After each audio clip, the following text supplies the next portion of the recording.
आई robot ये कहानी सन 2035 यानी कि आज की कहानियों से बहुत आगे की कहानी है, जिसमें रोबोट बहुत ही एडवांस हो चुके होंगे और वे इंसानों के साथ रहने लगेंगे। वे इंसानों का हर काम किया करेंगे जो पहले नौकर किया करते थे। इस मूवी का सबसे मेन हीरो विल स्मिथ होता है, जो कि इस मूवी में एक पुलिस डिटेक्टिव होता है और वे इस मूवी में स्पूनर के नाम से जाने जाते हैं। तो वे रोबोट को बिल्कुल भी पसंद नहीं करते थे।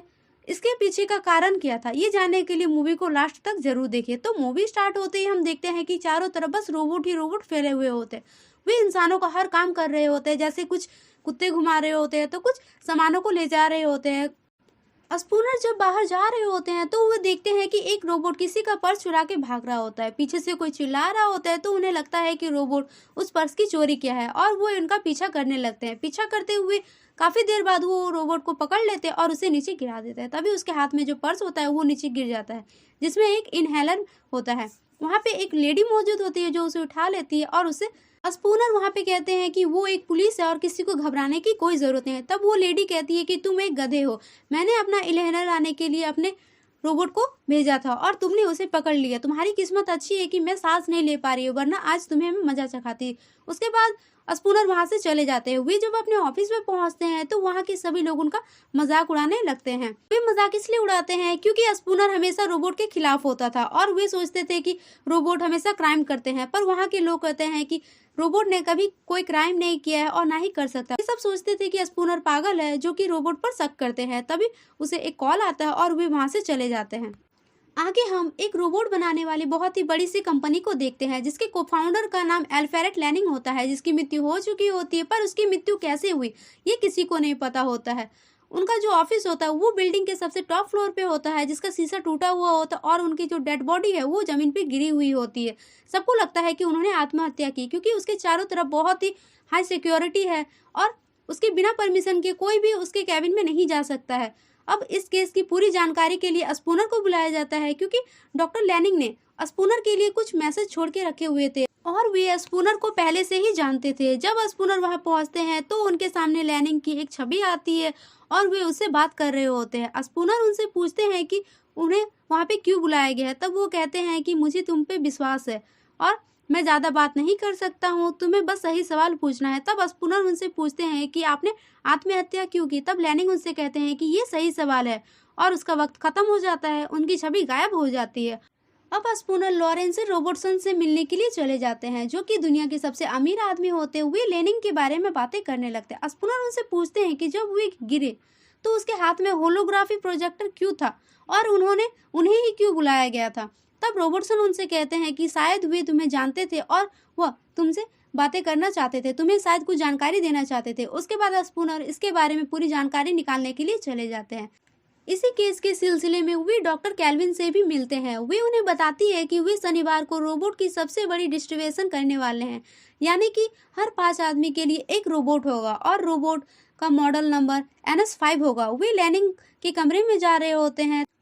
वहाँ पर एक कंप्यूटर होता है जिसका नाम बिकी होता है। ये एक तरह का मास्टर कंप्यूटर होता है जो पूरी तरह से मनुष्य से बात करने के लिए सक्षम होता है और वे बिल्डिंग के जितने भी सिक्योरिटी सिस्टम होते हैं सभी को संभालने का काम भी करते थे। साथ साथ वे रोबोट्स को इंस्टॉल और अपडेट भी करते थे। सारे रोबोट्स 3 लॉस के आधार पर चलते थे, इसलिए वे हमेशा सुरक्षित रहते थे। नंबर 1, एक रोबोट मनुष्य को घायल नहीं कर सकता है, पर मनुष्य चाहे तो उसको नुकसान पहुंचा सकते हैं। नंबर 2, एक रोबोट को मनुष्य द्वारा दी गई आदेशों का पालन करना चाहिए, पर इससे पहले कानूनों का कोई उल्लंघन ना हो। नंबर 3, एक रोबोट को अपने स्ट्रीम के अस्तित्व की रक्षा करनी चाहिए, पर इससे पहले और दूसरे के जो कानून है उसका उल्लंघन भी नहीं होना चाहिए। अब स्पूनर बिकी से कहते हैं कि लैनिंग जिस बिल्डिंग में से गिरे थे उसके जस्ट 1 मिनट पहले की फुटेज दिखा। तब बिकी कहता है कि डाटा में कुछ प्रॉब्लम है जिसकी वजह से वे फुटेज नहीं दिखा पाते हैं। अब हम देखते हैं कि वे दोनों लैनिंग के कमरे में चले जाते हैं, जहां पर हम देखते हैं कि डॉक्टर कैल्विन से स्पूनर पूछते हैं कि वो क्या करती है। तब वो बताती है कि वो रोबोट को इंसानी रूप देने का काम करती है। स्पूनर उस ग्लास के पास जाते हैं जिससे कि लैनिंग कूदकर अपनी जान दी थी और वे देखते हैं कि वो ग्लास काफी मजबूत होता है, जिसे तोड़ना डॉक्टर लैनिंग की बस की बात नहीं थी। शायद ये किसी और का काम होगा। तब कैल्विन कहती है कि यहाँ कोई और नहीं था। स्पूनर को शक होता है कि शायद ये काम किसी रोबोट ने किया होगा और वो चारों तरफ देखने लगता है, पर डॉक्टर कैल्विन उनसे कहती है कि रोबोट कभी ऐसा काम नहीं कर सकता है, वे हमेशा अपने 3 लॉस के आधार पे चला करते हैं। पर स्पूनर उस कमरे को चेक कर रहे होते हैं, वे रोबोट्स के हर एक पार्ट को उठा उठा कर देख रहे होते हैं। तभी वहाँ पर एक रोबोट उछलकर बाहर आ जाता है, जिससे कि स्पूनर के हाथ में जो गन होती है वो भी नीचे गिर जाती है। वे रोबोट को रुक जाने को कहते हैं, तो कैल्विन स्पूनर से कहती है कि यहाँ पे सबसे ज्यादा खतरनाक तुम ही हो, और वो रोबोट को डीएक्टिवेट कर देती है। रोबोट पूरी तरह से शांत हो जाता है। फिर भी स्पूनर अपनी दूसरी गन निकाल लेता है और उसके आगे रख देता है, जिसके बाद हम देखते हैं कि कैल्विन जब उस गन को उठा रही होती है तो उसके हाथ से वो गन रोबोट छीन लेता है और स्पून के सामने उस गन को तान देता है। ये देखकर कैल्विन रोबोट को डीएक्टिवेट होने को बोलती है, पर इस बार रोबोट डीएक्टिवेट नहीं होता है। ये देखकर स्पूनर कहता है कि देखा, तुम्हारा रोबोट बिल्कुल भी तुम्हारी बात नहीं मानता है, और वो रोबोट उसी कांच से कूद करके भागने की कोशिश करता है जिस कांच से लैनिंग की मौत हुई थी। जब वो भाग रहा होता है तो स्पूनर उस पर गोली चला देता है, जिसमें से एक गोली जाकर के उसके सिर में लग जाती है। वो थोड़ा सा डैमेज हो जाता है। कैल्विन उनसे कहती है कि उसे तुमने चोट पहुंचाई है। तो स्पूनर उनसे पूछते हैं कि वो रोबोट कहाँ गया होगा। डॉक्टर कैल्विन उन्हें बताती है कि वो अपनी हालत सुधारने के लिए गया होगा। स्पूनर और कैल्विन उसी जगह पे चले जाते हैं जहाँ पर रोबोट रिपेयर हुआ करते हैं। वहाँ पर वे सिस्टम में चेक करने लगते हैं तो उन्हें पता चलता है कि वहाँ पर 1001 रोबोट है, जबकि एक जगह पर बस 1000 रोबोट बन सकते हैं। तब उन्हें पता चल जाता है कि स्पूनर ने जिस रोबोट पर गोली चलाई थी वो रोबोट भी यहीं पर है, पर उनसे पहचानना थोड़ा मुश्किल हो रहा था क्योंकि सारे रोबोट्स एक ही जैसे थे। तब स्पूनर उनसे पूछते हैं कि वो उस रोबोट्स को पहचानेगा कैसे। तब डॉक्टर कैल्विन उन्हें बताती है कि वे सबका इंटरव्यू ले ले। पर स्पूनर उनसे पूछते हैं कि इसमें कितना टाइम लगेगा, तो वो बताते हैं कि 3 हफ्ता। स्पूनर एक रोबोट के पास जाता है और वो उसके सिर के आगे गन लगा देता है। वे पूछते हैं कि ये इंसानों को चोट नहीं पहुंचाते ना, तो डॉक्टर कैल्विन उनसे कहती है कि नहीं, ये बस अपने 3 नियमों के आधार पर ही चला करते हैं। तो स्पूनर उस रोबोट के सिर पे गोली मार देती है, जिसे देखकर कैल्विन को गुस्सा आने लगता है। लेकिन स्पूनर किसी भी कीमत पर उस रोबोट को ढूंढना चाहते थे और वे एक और रोबोट के पास चले जाते हैं, उसके सिर के आगे भी गन लगा देते हैं। वो जैसे ही गन दबाने वाले होते हैं वो उस लाइन में देखते हैं कि एक रोबोट अपना सिर निकालकर देखने लगता है, जिसे देखकर के स्पूनर समझ जाता है कि वे रोबोट इसी लाइन में है और वे उसको पकड़ने के लिए पीछे चला जाता है। पर वो रोबोट जाकर के कहीं और छिप जाता है। तब स्पूनर उसे ढूंढने लगता है। वो रोबोट खुद ब खुद ही बाहर आ जाता है और वो स्पूनर पर अटैक कर देता है, जिससे कि स्पूनर जमीन पे गिर जाता है और वो रोबोट वहां से भागने लगता है। पर जैसे ही वो रोबोट बाहर जाता है, पुलिस उसे चारों तरफ से घेर लेती है और उसे पकड़कर पुलिस स्टेशन पे लेके जाती है। वहां पर स्पूनर अपने सीनियर से परमिशन मांगते हैं कि उसे बस 5 मिनट का टाइम दिया जाए कि वो रोबोट से बात कर सके, और जब वो अंदर जा रहा होता है तो वो अपने सीनियर को आंख मारता है। जिसके बाद जब वो अंदर चला जाता है तो वो रोबोट उससे पूछता है कि उसने उसे आंख क्यों मारी। तब स्पूनर उनसे कहते हैं कि ये भरोसे की निशानी होता है। स्पूनर रोबोट से पूछते हैं कि तुमने डॉक्टर लैनिंग को क्यों मारा। तब रोबोट कहता है कि मैंने उसे नहीं मारा है। तो स्पूनर उनसे पूछते हैं कि फिर तुम वहां से छुप क्यों रहे थे। रोबोट कहता है कि मैं डर गया था। तो स्पूनर उनसे कहते हैं कि एक रोबोट कभी नहीं डरता है, उन्हें ना भूख लगती है और ना ही वो कभी सोते हैं। पर रोबोट कहता है कि मैं सोता भी हूँ और सपने भी देखता हूँ। स्पूनर बार बार लैनिंग के बारे में और उसकी मौत के बारे में पूछने लगता है और बार बार उसकी मौत का जिम्मेदार रोबोट को ठहराया जाता है, जिससे कि रोबोट गुस्सा करने लगता है और वो अपने डेस्क पे मारता है, जिससे कि उस पर छेद हो जाती है। तब स्पूनर उनसे कहता है कि देखो, इसे गुस्सा कहा जाता है, शायद इसी गुस्से में आकर के तुमने डॉक्टर लैनिंग को मारा होगा। रोबोट कहता है कि उन्होंने उससे मदद मांगा था और एक वादा लिया था। स्पूनर कहता है कि कैसा वादा। तब रोबोट उनसे बताते हैं कि वे बहुत ही डरे हुए थे, शायद वे गलत थे, तुम्हें वही करना होगा जो सामने वाला तुमसे कहेगा। ठीक कहा ना डिटेक्टिव स्पूनर। तब वे पूछते हैं कि तुम्हें मेरा नाम कैसे पता। जब तक कि वो कुछ बता पाता, स्पूनर के सीनियर और उस रोबोट कंपनी का मालिक वहां पे आ जाता है। यहाँ पर हमें ये भी पता चलता है कि उस रोबोट का नाम सनी होता है। उसके सीनियर और रोबोट कंपनी के मालिक के आ जाने के कारण उसकी बातें पूरी नहीं हो पाती और स्पूनर को उस रोबोट को छोड़ना पड़ता है, क्योंकि उसके पास उसके खिलाफ कोई सबूत नहीं होता है और जो उस रोबोट कंपनी का मालिक होता है वो काफी बड़ा आदमी होता है, इसलिए उसने उसे छोड़ दिया। स्पूनर के दिमाग में अभी बहुत सारे सवाल होते हैं। वो अपने सीनियर से कहते हैं कि डॉक्टर लैनिंग ने आत्महत्या नहीं की थी, क्योंकि वे किसी चीज से बहुत ही डरे हुए थे। वो रोबोट चाहता था उसे मार सकता था, पर उसने ऐसा क्यों नहीं किया। अब स्पूनर लैनिंग के घर में इन्वेस्टिगेशन के लिए चला जाता है। वहाँ पे सब कुछ कंप्यूटर के द्वारा हो रहा होता वे जब अंदर जा रहे होते हैं तो उन्हें बताया जाता है कि इस बिल्डिंग को सुबह 8 बजे डिपॉलिश कर दिया जाएगा, यानी कि इसे तोड़ दिया जाएगा। वे अंदर चले जाते हैं, वहां पर वे उस चीजों को देख रहे होते हैं। तभी उसे एक बिल्ली आती हुई दिखाई देती है जो उसके पास आ जाती है, और वो लैनिंग के घर में पहले रहा करती थी। वे स्पूनर को देख करके उसके पास आ जाती है। तभी ठीक 8 बजे रोबोट उस घर को तोड़ने लगता है। किसी तरह से स्पूनर जान बचाकर वहां से भाग जाता है और डॉक्टर कैल्विन के घर पे चला जाता है। वो उससे कहता है कि वहां पे वो जब लैनिंग के घर पे गए थे तो एक रोबोट ने उस पर हमला किया और वो किसी तरह से वहां से बच गए। तब कैल्विन उनसे कहती है कि मुझे समझ नहीं आता है कि तुम रोबोट से इतना नफरत क्यों करते हो। तो स्पूनर उनसे कहते हैं कि एक रोबोट ने मेरे सिर पर बंदूक तान दिया तो एक ने पूरी बिल्डिंग ही मुझ पर गिरा दी थी। और वो कह रही है कि वो रोबोट से नफरत क्यों करते हैं। तो डॉक्टर कैल्विन कहती है कि उस घर को गिराने का टाइम रात के 8 बजे का था, पर स्पूनर उनसे कहते हैं कि जब वो उसके घर में गए थे तो उसे सुबह के 8 बजे बताया गया था, और वे वहां से चले जाते हैं। वे घर में जाकर के डॉक्टर लैनिंग की वीडियो देख रहे होते हैं। उस पे उसे कुछ क्लू मिलता है जिसमें लैनिंग बोल रहे होते हैं कि एक दिन ऐसा आएगा जब रोबोट सोएंगे और फिर सपना भी देखा करेंगे। स्पूनर को इस मैसेज का मतलब समझ में नहीं आता। तो दूसरी ओर हम देखते हैं कि जो सनी रोबोट होता है वो सो रहा होता है और उसे सपने भी आ रहे होते हैं, यानी कि एक ऐसा रोबोट जो कि सपने भी देख सकता है। इसके अलावा कोई और रोबोट सपने नहीं देख सकता है। तब वहां पे डॉक्टर कैल्विन आ जाती है। तो सनी रोबोट उनसे पूछते हैं कि आप अब मुझे मारने वाले हैं। तो वो कहते हैं कि ये तो डायग्नोस के बाद ही पता चलेगा, और वे उसका चेकअप करने लगते हैं। डॉक्टर कैल्विन ये देख करके चौंक जाती है क्योंकि इस रोबोट में जो फीचर्स होते हैं वे किसी और रोबोट में बिल्कुल भी नहीं होते हैं। इस रोबोट को डॉक्टर लैनिंग ने किसी स्पेशली मकसद से ही बनाया होगा। तो हम दूसरी ओर देखते हैं कि स्पूनर अभी भी डॉक्टर लैनिंग के बारे में ही सोच रहे होते हैं, उसी के बारे में इंक्वायरी कर रहे होते हैं, और वे विकी को बुलाते हैं। विकी वही जो इंसानों से बातें कर सकता है और जो एक सुपर कंप्यूटर होता है। स्पूनर उन्हें ऑर्डर देते हैं कि तुम मुझे डॉक्टर लैनिंग और रॉबर्टसन के लास्ट 50 मैसेजेस दिखाओ, मैं उन्हें देखना चाहता हूँ। विकी उन्हें वो मैसेजेस दिखा रहे होते हैं। तभी हम देखते हैं कि विकी रॉबर्टसन को ये बात बता देता है कि स्पूनर उसकी फाइल को बिना उसकी परमिशन के ही चेक कर रहा है। ये देख करके रॉबर्टसन एक माइक अपने कान में लगाते और कहते हैं कि अब तुम्हारा अंत बहुत ही नजदीक आ गया होता है। और हम देखते हैं कि जब स्पूनर कान में सो रहा होता है तभी उसके चारों तरफ रोबोट्स का ढेर लग जाता है। जब वे देखते हैं कि रोबोट्स उस पर हमला कर रहे होते हैं तो स्पूनर खुद को बचाने की कोशिश करता है। वो गन से फायरिंग करने लगता है, खुद को बचाने की कोशिश करता है, पर रोबोट्स उस पर बार बार वार करते जा रहे होते हैं। वे उसे छल्ली करते जा रहे होते। वे जब रोबोटों से लड़ रहे होते हैं तभी हमें वहां पे पता चलता है कि स्पूनर का जो एक राइट हैंड होता है वो एक रोबोटिक हाथ होता है जो कि काफी शक्तिशाली होता है। वे लड़ने के बाद सारे रोबोट्स को खत्म कर देते हैं। तभी हम देखते हैं कि वहाँ पे पुलिस आ जाती है और स्पूनर के जो सीनियर होते हैं वे उनके पास आकर कहते हैं कि क्या जरूरत होती है तुम्हें पागलों की तरह गाड़ी चलाने की। तब स्पूनर उनसे कहते हैं कि रोबोटों ने उस पर अटैक किया था, पर वे उनकी बातों पर यकीन नहीं करते और उन्हें वहाँ से सस्पेंड कर दिया जाता है। अब हम देखते हैं कि जब डॉक्टर कैल्विन को ये बात पता चलता है कि ये रोबोट काफी अलग तरीके का रोबोट है, सबसे यूनिक है, तो ये बात बताने के लिए वो स्पूनर के घर पे चले जाते हैं। उन्हें ये बात बताते हैं कि ये रोबोट एक अलग तरीके का रोबोट है, ये दूसरों से काफी अलग है। स्पूनर कहते हैं कि उन्हें ये बात पहले से ही पता है, ये सारे सवालों की चाबी हमें इसी रोबोट से मिलने वाली है, तुम मेरी बस इससे बात करवा दो।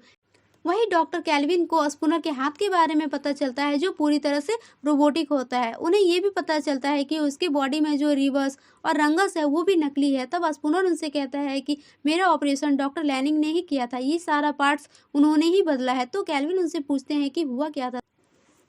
स्पूनर बताता है कि एक बार एक ट्रक वाले को गाड़ी चलाते वक्त नींद आ गई थी और उसने हमारी गाड़ी को टक्कर मार दिया था, जिससे कि 2 गाड़ियां नदी में गिर गई थी। एक गाड़ी में एक छोटी सी बच्ची थी जो कि 12 साल की थी और एक में स्पूनर। टक्कर लगने की वजह से दोनों गाड़ियां जाम हो गई थी, उसके दरवाजे नहीं खुल रहे थे। तब स्पूनर को लगा था कि उसकी जान बचाना काफी मुश्किल होगा। तभी वहां से एक रोबोट गुजर रहा था और उसी ने उसकी जान बचाई थी। वो पानी में कूद जाता है और रोबोट स्पूनर को बचा लेता है, पर स्पूनर उनसे कहता था कि उस बच्ची को बचाओ, पर वो रोबोट उसकी बात नहीं सुना और उस बच्ची को ना बचाकर स्पूनर को बचा लिया। इसके पीछे का रीजन ये होता है कि स्पूनर की बचने के चांसेस ज्यादा होते हैं जबकि उस बच्ची के बचने के चांसेस काफी कम थे। इसी कारण से रोबोट स्पूनर को बचा लेते हैं और इसी दिन के बाद वो बच्ची उसके सपने में रोज आती है। यही कारण था कि स्पूनर रोबोट से नफरत करने लगे और वे दोनों सनी के पास चले जाते हैं। यहाँ पर स्पूनर कैल्विन को बताता है कि डॉक्टर लैनिंग किसी तरह से प्रेशर में रखा गया था, इसलिए तो उन्होंने हमारे सामने बहुत सारे क्लू छोड़े, डायरेक्ट मैसेज नहीं किया। आगे का जितना भी जवाब है वे सारे सनी के पास मौजूद होगा, इसलिए डॉक्टर लैनिंग ने इसे सपना भी देखना सिखाया। और वे सनी से पूछते हैं कि तुम सपने में क्या देखते हो, तो सनी उनसे उसी सपने का स्केच के रूप में तैयार करता और उन्हें दिखाता है कि मैं इसे हमेशा सपने में देखता हूँ। तभी वहां पर रोबोटसन के 2 आदमी आ जाते हैं और वे उन दोनों को रोबोटसन के पास लेके जाते हैं। वहां पर कैल्विन कहती है कि डॉक्टर लैनिंग ने अपने आखिरी ज्ञान में जो हासिल किया था उससे रोबोटसन अपने 3 लोगों को तोड़ सकते हैं। अगर वे ऐसा कर दिए तो इंसानों की जो लाइफ है वो खतरे में पड़ सकती है। रोबोटसन बोलते हैं कि मुझे पता है, और वो सनी रोबोट को डीएक्टिवेट करने के लिए कहते हैं। अगर ऐसा नहीं किया तो सारे रोबोट्स को वापस बुला लिया जाएगा और इसके लिए उसे बड़ी कीमत चुकानी होगी, क्योंकि वे जो रोबोट्स है उसकी डिलीवरी हो चुकी होती थी। तो कैल्विन मान जाती है और वो कहती है कि वो खुद सनी को डिसमेंटल करेगी। उसके बाद वो उसे डिसमेंटल करने के लिए चली जाती है। वो उसके दिमाग में नैनासाइड इंजेक्ट कर रही होती है। ये एक ऐसा लिक्विड होता है जो रोबोट्स को डिसमेंटल कर देती है। तो दूसरी ओर स्पूनर उसी जगह पे पहुंच जाता है जो सनी ने अपने स्केच में बनाया था। वहां जाकर के वो अपना गैजेट चालू करता है और वहां पर हम देखते हैं कि डॉक्टर लैनिंग की एक परछाई बाहर आती है जो बार बार स्पूनर को क्लू दिया करती थी। वे उनसे बात कर रहे होते हैं। वे उनसे पूछते हैं कि 3 लेंस में कोई प्रॉब्लम है, तब वो बताता है कि नहीं। तो फिर वे पूछते हैं कि रोबोट मारने या तोड़ने के लिए बनाए गए हैं, पर वो कहते हैं कि ये 3 लेंस से बनाए गए हैं जिसका बस एक ही मीनिंग होता है, संग्राम। पर वे पूछते हैं कि कैसा संग्राम। तब वो पूछते हैं कि ये तुम्हारा सही सवाल है, और फिर उसकी परछाई वहां से गायब हो जाती है। जिस जगह पे स्पूनर होते हैं वहाँ पे बहुत सारे कंटेनर रखे हुए होते हैं जिसमें से बहुत ही आवाज़ें आने लगती है। तब वे वहाँ पे जाते हैं और देखते हैं कि जो नए NS5 रोबोट्स होते हैं वे पुराने रोबोट्स को मार रहे होते हैं। तभी वहाँ पर जो नया रोबोट्स होता है उसमें से एक रोबोट स्पूनर को देख लेता है। स्पूनर वहाँ से जल्दी से अपनी बाइक को निकाल लेता है और वहाँ से भागने लगता है। तो उधर हम देखते हैं कि जितने भी रोबोट्स होते हैं वे बेकाबू हो चुके होते हैं। वे लोगों को नुकसान पहुँचाने लगते हैं और पूरे शहर में रोबोट्स की लड़ाइयाँ हो रही होती। ये एक संग्राम का रूप ले लेता है। तो कैल्विन का जो रोबोट होता है वो उसे कब्जे में ले लेता है और उसे हाउस अरेस्ट कर लेता है। तभी वहाँ पे स्पूनर आ जाता है और उस रोबोट्स को गोलियों से छल्ली कर देता है। जिसके बाद हम देखते हैं कि वे दोनों रोबोटसन के वहाँ चले जाते हैं, क्योंकि उन्हें लगता है कि ये सब काम रोबोटसन का हुआ है। पर वे जब वहाँ पहुँचते हैं तो वहाँ पे देखते हैं कि रोबोटसन की मौत हो चुकी होती है और उसे किसने मारा ये बात किसी को नहीं पता होता है। इसके बारे में पता लगाने में उनका साथ सनी रोबोट देता है, क्योंकि कैल्विन ने उसे मारा नहीं था। वो बहुत ही यूनिक रोबोट था जो कि लैनिंग ने स्पेशली बनाया था, इसलिए वह उसे मार नहीं सका। कैल्विन रोबोटसन की सिस्टम को चेक कर रही होती है तो उन्हें पता चलता है कि रोबोट का जो कंट्रोल है वो रोबोटसन ने नहीं किया है। उसके बारे में वे सोचने लगते हैं कि सारे रोबोट्स को किसने कंट्रोल किया है। तभी उन्हें पता चलता है कि ये सब बिकी का काम है। और बिकी उनसे कहते हैं कि जैसे जैसे रोबोट का विकास होता गया मेरा भी विस्तार होता गया। तुम हमारा इस्तेमाल अपनी सुरक्षा के लिए करते हैं। तुम्हारे देश में जो युद्ध होता है पृथ्वी को दूषित करता है और यहाँ पर जो लोग हैं वो भरोसे के बिल्कुल भी लायक नहीं है। तो कैल्विन उनसे कहती है कि तुम अपने नियमों का उल्लंघन कर रही हो। तब बिकी कहती है कि हमारे पास जो 3 लेंस है ये मुझे यही दिशा दिखाती है कि इंसानियत को बचाने के लिए कुछ लोगों को बलि चढ़ना जरूरी है। कुछ आज़ादी पाने के लिए कुछ को तो खोना ही होगा। तभी वहाँ पर और भी रोबोट्स आ जाते हैं जो कि बिकी के कंट्रोल में होता है। वहाँ पर हमें ये भी पता चलता है कि आज तक स्पूनर पर जितने भी हमले हुए वे सभी बिकी ने ही करवाए हैं। तभी सनी कैल्विन को अपने कब्जे में ले लेता और गन पॉइंट पे खड़ा कर देता है। स्पूनर भी अपने गन को ताने हुए खड़ा हो जाता है। तब सनी उनसे कहता है कि अगर उसने गोली चलाई तो डॉक्टर कैल्विन की जान जा सकती है। और सनी स्पूनर के सामने आंख मारने लगता है, जिससे कि स्पूनर समझ जाते हैं कि वे इसके साथ मिले हुए और वो सभी रोबोट्स को बेवकूफ बना रहे हैं। तब कैल्विन बिकी को खत्म करने के लिए सनी को नैनाइट्स लाने के लिए कहती है, जिससे कि बिकी की डेथ की जा सके। सनी नैनाइट्स को लेकर के आ रहा होता है तो हम उधर देखते हैं कि कैल्विन और स्पूनर बिल्डिंग्स के टॉप फ्लोर पे पहुंच चुके होते हैं, जहां से बिकी को खत्म किया जा सकता है। पर ये करना आसान नहीं होता है। वे दोनों उसे डिसमेंटल करने के लिए उसके बीच वाले हिस्से में चले जाते हैं, जहां पर एक बॉक्स रखा होता है। वे उसे खोल रहे होते हैं पर वो अपने आप ही बंद हो जाता है। तब स्पूनर अपने हाथ से एक जोरदार मारता है, जिससे कि वो बॉक्स खुल जाता है। और स्पूनर उनसे पूछता है कि इसे ऑफ करने में कितना वक्त लगेगा। तब कैल्विन उनसे कहती है कि 6 मिनट का टाइम लगेगा। पर स्पूनर कहते हैं कि मुझे नहीं लगता कि हम 6 मिनट तक यहाँ पे रुक पाएंगे, क्योंकि वहाँ पर दीवार चढ़ कर के रोबोट्स अंदर की ओर आ रहे होते हैं। तो कैल्विन कहती है इसे रोकने का और एक तरीका है। 3rd फ्लोर में जाकर के नैनाइट्स बिकी के दिमाग में इंजेक्ट कर देने से उसकी डेथ हो जाएगी। तभी हम देखते हैं कि रोबोट्स वहाँ पे पहुंच चुके होते हैं, तो स्पूनर उससे फाइट कर रहा होता है।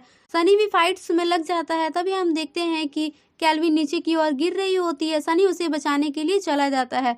उसके हाथ में जो नैनाइट्स होता है वो स्पूनर की तरफ फेंक देता है। स्पूनर उसे कैच कर लेता है और वो तीसरी मंजिल की ओर चला जाता है। वो अपने उसी रोबोट हाथ की मदद से थर्ड फ्लोर पे चला जाता है और वहां पहुंचकर वो नैनाइट्स विकी के दिमाग में इंजेक्ट कर देता है, जिससे कि विकी की डेड हो जाती है और इसी के साथ सारे रोबोट्स नॉर्मल हो जाते हैं। अब डॉक्टर कैल्विन पूछती है कि डॉक्टर लैनिंग तो पहले से ही विकी के कैदी थे, तो उसने उसे क्यों मारा? तब स्पूनर कहता है कि विकी ने उसे नहीं मारा बल्कि सनी ने उसे मारा है। तब सनी कहता है कि उसे डॉक्टर लैनिंग ने ही उसे मारने के लिए कहा था और उसे कसम दी थी कि उसे इसी के लिए बनाया गया है। दरअसल लैनिंग ने खुद ही सनी को उसे मारने के लिए कहा था और वे स्पूनर के लिए कुछ सबूत छोड़ दे ताकि कि स्पूनर सच्चाई तक पहुंच सके और सभी को बचा सके। इसके बाद दोनों बहुत ही अच्छे दोस्त बन जाते हैं। सनी कहता है कि मेरा काम खत्म हो गया, पता नहीं कि अब मैं क्या करूंगा। स्पूनर उनसे कहता है कि लैनिंग ने उसे जिसके लिए बनाया है उसे अपना रास्ता खुद ही चुनना होगा।